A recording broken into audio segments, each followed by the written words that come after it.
తెలుసుకోవడానికి ఇవన్నీ కూడా మనకు కొంత ఒక తపన ఉన్నది, నాకు చేయాలనే సంకల్పం ఉంది అనేది కనబడుతుంది.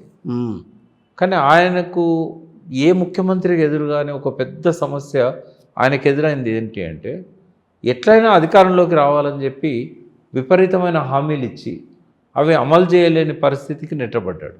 రైట్. అది ఆయనకు తెలుసు.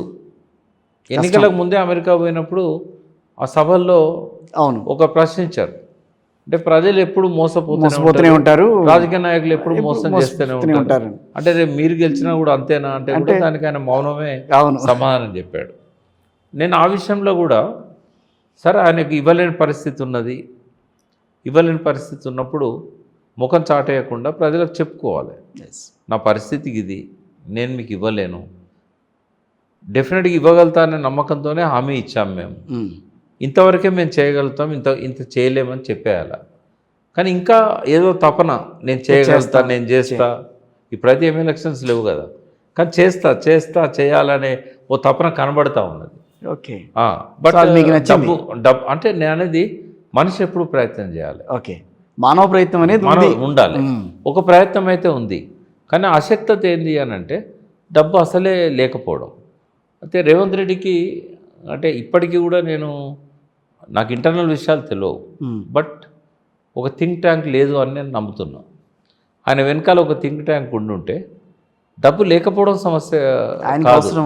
2022 వరకు అసలు రేవంత్ రెడ్డి అనేవారు ఎవరో తెలియకపోయినా ఆయన ఎన్నికలకు వచ్చేసరికి ఆయన ముఖ్యమంత్రి అయి కూర్చున్నాడు. ఆయన కావాలా? ఆయన ఆలోచన లేకుండానే అడుగులు వేస్తుంటాడంటారా? కాదు, అంటే ఎట్లన్నా చేసి ముఖ్యమంత్రి కావాలనేది వేరు. ఓకే, ఆ క్రమంలో చాలా హామీలు ఇస్తారు, ఉల్లంఘిస్తారు, అది వేరు విషయం. కానీ ముఖ్యమంత్రి అయిన తర్వాత ఏంటి అనే దానిలో థింక్ ట్యాంక్ అనేది డబ్బులు లేకపోవడం అనేది మైనస్ పాయింట్ కాదు, డబ్బులు తేలేకపోవడం అనేది మైనస్ పాయింట్. జనరేట్ చేసుకోవడం కూడా మైనస్ పాయింట్. జనరేట్ చేసుకోలేకపోవడం. జనరేట్ చేసుకోవాలంటే ఆలోచనలు కావాలంటే ఒక థింక్ ట్యాంక్ ఉండాలి. అన్నీ నాకే తెలుసు అని అనుకుంటే ఏం ఉపయోగం లేదు. అన్నీ నాకే తెలుసు అనుకున్న కేసీఆర్ కూడా ఒక థింక్ ట్యాంక్ ఉండేది ఆయనకి.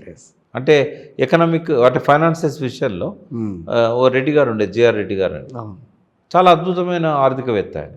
ఇట్లాంటి వాళ్ళ సలహాలు ఆయనకి ఎప్పుడు తీసుకుంటుండేది. ఈవెన్ ఏది చేయాలన్నా కూడా పంచాయతీరాజ్ చట్టం, మున్సిపల్ చట్టం, రెవెన్యూ చట్టం, ఇవన్నీ కొత్తగా మళ్ళీ తయారు చేయాలన్నా కూడా చాలా ఎక్సర్సైజ్ చేశారు ఆయన. చాలామంది మేధావులను ఇన్వాల్వ్ చేశారు, దేశవ్యాప్తంగా ఉన్న వాళ్ళని పిలిపించుకున్నాడు. అట్లాంటి ప్రయత్నము రేవంత్ రెడ్డి చేయట్లేదు. రైట్. ఒక్కసారి జరిగింది, రిజర్వ్ బ్యాంక్ గవర్నర్ మా ఎక్స్ గవర్నర్లను పిలుచుకొని ఒకసారి మాట్లాడుకున్నాడు, బట్ వాళ్ళు ఇచ్చిన సలహా ఈయన పెడిచేవని పెట్టాడు. ఒకటి ఆ వైఫల్యం అయితే ఆ పాలనలో ప్రతి దగ్గర కనబడతా ఉన్నది. మరి రాజకీయంగా ఆయనతో పాటు ఆయనకంటే ఎక్కువ అనుభవం ఉన్న అక్కడ ఉన్నారు, మళ్ళీ భట్టి విక్రమార్క గారు ఉన్నారు, ఇప్పుడు ఉత్తమ్ గారు ఉన్నారు, వీళ్ళంతా రేవంత్ రెడ్డి నాయకత్వంలో ఒక స్థిరమైన క్యాబినెట్ లేదు. ఫస్ట్ ఏంటంటే చాలా పోస్టులు ఖాళీ ఉన్నాయి, ఇంకా 6 తీసుకోవచ్చు, ఎక్స్పాన్షన్ చేయలేకపోతున్నాడు. రెండవది ఆయన ఇండిపెండెంట్ సీఎం కాదు, అంటే కేసీఆర్ ఇండిపెండెంట్ సీఎం, అక్కడి నుంచి వచ్చిన సీఎం కదా. చంద్రబాబు ఒక ఇండిపెండెంట్ సీఎం, రాజశేఖర రెడ్డి జాతీయ పార్టీలో ముఖ్యమంత్రి అయినా ఒక ఇండిపెండెంట్ సీఎం. అంటే తెలంగాణ చాలా సంవత్సరాల తర్వాత ఒక డిపెండెంట్ సీఎంను చూడగలుగుతున్నాడు. 93లో అవును, విజయభాస్కర్ రెడ్డి, నేదురుమల్లి జనార్దన్ రెడ్డి, కోట్ల విజయభాస్కర్, చెన్నారెడ్డి గారు, వీళ్ళంతా అక్కడ చెన్నారెడ్డి కొంచెం ఇండిపెండెంట్ ఉండేవాడు. బట్ ఆ తర్వాత మళ్ళీ చాలా సంవత్సరాలకి 31 సంవత్సరానికి ఒక పరాధీన ముఖ్యమంత్రి, సీల్డ్ కవర్ ముఖ్యమంత్రి అని అందుకనే ఒక చైర్మన్ పెట్టలేని పరిస్థితి అనేది. ఒక కార్పొరేషన్కు ఒక ముఖ్యమంత్రిగా ఉండి తాను అనుకున్న ఒక వ్యక్తిని చైర్మన్గా పెట్టలేని పరిస్థితి, ఒక సొంత నిర్ణయం తీసుకోలేని పరిస్థితి. హైకమాండ్ కూడా అపాయింట్మెంట్ ఇవ్వరు, ఎన్నిసార్లు పోయినా కూడా. ఈ మధ్య కాలంలో మరీ తగ్గిపోయింది. అంటే ఇప్పుడు ఆయన ఉన్న పరిస్థితుల్లో ఆయన ఎంత తపన చేస్తే ఏమున్నది, ఆయన వైఫల్యాలకు ఇవన్నీ కూడా కారణాలుగా కనబడతా ఉన్నాయి. అది బీఆర్ఎస్కి ఏమన్నా అనుకూలిస్తాయా? బీఆర్ఎస్కు రేవంత్ రెడ్డి ముఖ్యమంత్రి అవడమే పెద్ద అనుకూలమైన అంశం. కేసీఆర్ గారు ఇంకా 4 ఏళ్ళు ఇంట్లోకి వెళ్ళి బయటికి రాకపోయినా మళ్ళీ ఆయన ముఖ్యమంత్రిగా రాజ్భవన్కి వచ్చి ప్రమాణ స్వీకారం చేయొచ్చు, ఎటువంటి అవరోధం ఆయనకు లేదు. ఇప్పటికే కొంచెం ఈ 4 ఏళ్ళు ఆయన రాకపోయినా కూడా నెక్స్ట్ 4 years. సో మీ ఒపీనియన్ ఏంటి? బీఆర్ఎస్ ఇంకా ఇదే రకంగా ముందుకెళ్తుందా, లేకపోతే కేసీఆర్ బయటికి రావటం కానీ ఆయన దానికంటే మాట్లాడటం ముందు కానీ? రేవంత్ రెడ్డి వైఫల్యాల మీద ఒకసారి మాట్లాడు. ఓకే. ఆయనకు బాగా నెగటివ్ ఇమేజ్ తీసుకొచ్చింది హైడ్రా. రైట్. ఓకే. హైడ్రాతో పాటు మూసీది కూడా కొంత నెగటివ్ ఇమేజ్ తీసుకొచ్చింది. అవునా? ఎందుకంటే మరి బీజేపీ వెనకేసుకొస్తుంది కదా సార్. నదులను ప్రక్షాళన చేయడం అనేది తప్పనిసరి అవసరం. హైడ్రా ద్వారా చెరువులను కాపాడుకోవడం అనేది తప్పనిసరి అవసరం. ఒక మంచి సంకల్పాన్ని తన తొందరపాటుతోని ప్రజలకు వ్యతిరేకంగా దాన్ని ముందుకు తీసుకొచ్చాడు. కేవలం నాగార్జున లాంటి భవనాలను కూలిస్తే ఎవరు పట్టించుకోరు, కానీ సామాన్య ప్రజల మీదకి హైడ్రా వచ్చింది. అంటే ఇప్పుడు కొద్దిగా ఆ దూకుడుకు తగ్గింది, కళ్ళ పడ్డది బాగా. ఇవి కొంచెం నెగిటివ్ ఇమేజ్ తీసుకొచ్చినాయి. ఓకే. అన్నిటికంటే రేవంత్ రెడ్డికి పెద్ద మైనస్ పాయింట్ ఏంటంటే ఆయన స్పీచ్. బయట వాళ్ళే కాదు, ఆయన పార్టీ వాళ్ళు కూడా అసహించుకుంటున్నారు. అదేంటి? ఒక ముఖ్యమంత్రి స్థాయికి ఎదిగిన వ్యక్తి అలా తన స్థాయిని దిగజార్చుకునే విధంగా మాట్లాడకూడదు. ఇప్పుడు ఒక కాంగ్రెస్ కార్యకర్తగా రేవంత్ రెడ్డి ఉన్నప్పుడు, ఓ తెలుగుదేశం కార్యకర్తగా ఉన్నప్పుడు, లేదా ఒక శాసనసభ్యునిగా ఉన్నా ఆయన ఏం మాట్లాడినా ప్రజలు పట్టించుకోరు. ఇప్పుడు ఒక ముఖ్యమంత్రి స్థాయిలో ఉన్నప్పుడు ఆ పదవికి ఒక హుందాతనం ఉంటుంది, ఒక గౌరవభావం ఉంటుంది. నువ్వు ఆ స్థానంలో కూర్చొని ఒక చిల్లరగానిలాగా మాట్లాడితే ఎట్లా? కేసీఆర్ ఆ స్థానంలో కూర్చొని మాట్లాడలే. ఒక ఉద్యమ నాయకునిగా, ఉద్యమకారుగా ఎక్కువ ఆయన ఏమంటాడు? సన్యాసులు అంటాడు. అవును. కానీ ఇంత పేగులు మెడకేసుకుంటా నాన్ వెజిటేరియన్ భాష, ఈ నాన్ వెజిటేరియన్ భాష అవసరం రేవంత్ రెడ్డికి? సరే, అప్పుడంటే ఎలక్షన్లప్పుడు మాట్లాడాడు, ప్రజల లోపల ఆవేశాలు రెచ్చగొట్టడానికి కేసీఆర్ కూడా మాట్లాడేవాడు.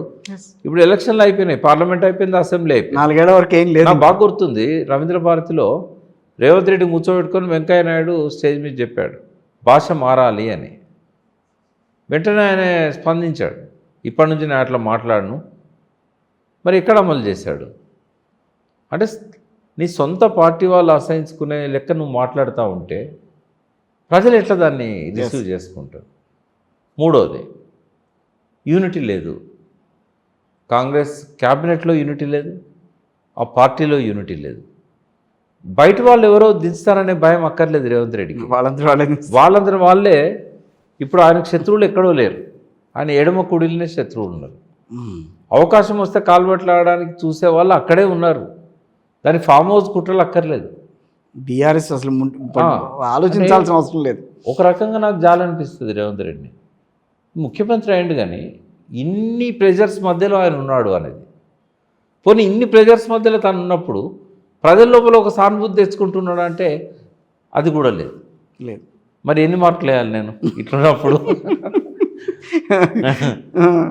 కరెక్టే. నేనేమంటున్నా అంటే 1 సంవత్సర కాలం తక్కువేం కాదు. ఆఫ్ కోర్స్ తక్కువే. అంటే తన దిశ, ఇప్పుడు ఉదాహరణకు తెలంగాణ ఎక్స్ప్రెస్ ఢిల్లీకి చేరినప్పుడే చేరినట్టు కాదు, చెర్లపల్లి దాటిందంటే ట్రాక్ మీద ఉన్నదా లేదా అనేది ప్రజలు చూస్తారు. But Revanth Reddy track తప్పాడు.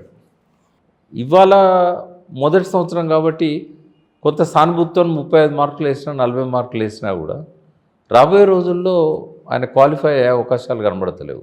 నేనే అన్న ఒక సందర్భంగా, బాగా పట్టుదల వ్యక్తి, తను అనుకుంటే ఏదైనా సాధించగలుగుతాననే ఒక నమ్మకం, విశ్వాసం ఉన్న వ్యక్తి, అవసరానికి తగ్గట్టుగా ఎదగగలిగే ఒక లక్షణం ఉన్న వ్యక్తి 10 ఏళ్ళున్నా ఆశ్చర్యపోనక్కర్లేదన్నాను. బట్ ఆయన నా ఎక్స్పెక్టేషన్స్ ఎక్కడ కూడా మీట్ అవుతలేడు. ఆయన అవసరానికి తగ్గట్టుగా రైజ్ కావడం లేదు, భాషను మార్చుకోవడం లేదు, రైట్, ఆ కుసంస్కారాన్ని వదులుకోవడం లేదు.